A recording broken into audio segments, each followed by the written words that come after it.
প্রথমে শুরু করবো আমরা সবচেয়ে লো বাজেটের যে পিসিটা আমাদের এখানে রয়েছে ৭,৫০০ টাকায়।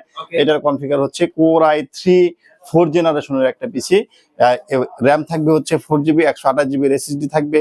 আর এটার ফ্রন্ট সাইডে যদি আপনারা খেয়াল করেন, ডেস্কটপের সাথে কোনো পার্থক্য নেই। ডেস্কটপ এবং মিনি পিসির সাথে কিন্তু কোনো খুব একটা পার্থক্য নেই আউটলুকিং এর দিক থেকে এবং পোর্ট ফ্যাসিলিটির দিক থেকে। কিন্তু কিছু কিছু ক্ষেত্রে ডেস্কটপের চেয়ে কিন্তু বেশি ফ্যাসিলিটি আপনি পেয়ে যাবেন। আচ্ছা, এটার ফ্রন্ট সাইডে যদি দেখেন দুইটা ইউএসবি আছে। এটা 4 জেনারেশন হলেও কিন্তু ভাই 4 জেনারেশন হলেও কিন্তু ইউএসবি 3 সামনে দেওয়া আছে। তারপর হচ্ছে আপনার মাইক্রোফোনের একটা পোর্ট রয়েছে, অডিও পোর্টও রয়েছে। এবং পিছনের সাইডে যদি দেখেন হচ্ছে একটা পাওয়ারের জন্য এটা কোনো রকম ইউপিএস প্রয়োজন নেই। একটা ল্যাপটপের অ্যাডাপ্টার দিয়ে কিন্তু চালাতে পারবে। তারপরে হচ্ছে পিছনে কিন্তু 4টা ইউএসবি রয়েছে এবং ভিজি আউটপুট আছে। পাশাপাশি কিন্তু দুইটা ডিসপ্লে পোর্ট রয়েছে, অর্থাৎ একসাথে 3টা মনিটরে কিন্তু আপনি এই মিনি পিসি দিয়ে ইউজ করতে পারবেন।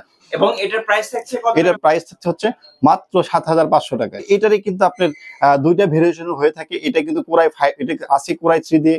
আপনি যদি চান কোরাই 5 দিয়ে, কোরাই 5 দিয়েও কিন্তু এটা নিতে পারেন। কোরাই 5 দিয়ে পড়বে হচ্ছে কোরাই 5 দিয়ে যেটা হবে সেটা হচ্ছে কোরাই 5 এর 4 জেনারেশনের একটা প্রসেসর থাকবে, 8 GB র্যাম থাকবে, 128 GB SSD থাকবে। সেটার প্রাইস পড়বে মাত্র ৯,৫০০ টাকা।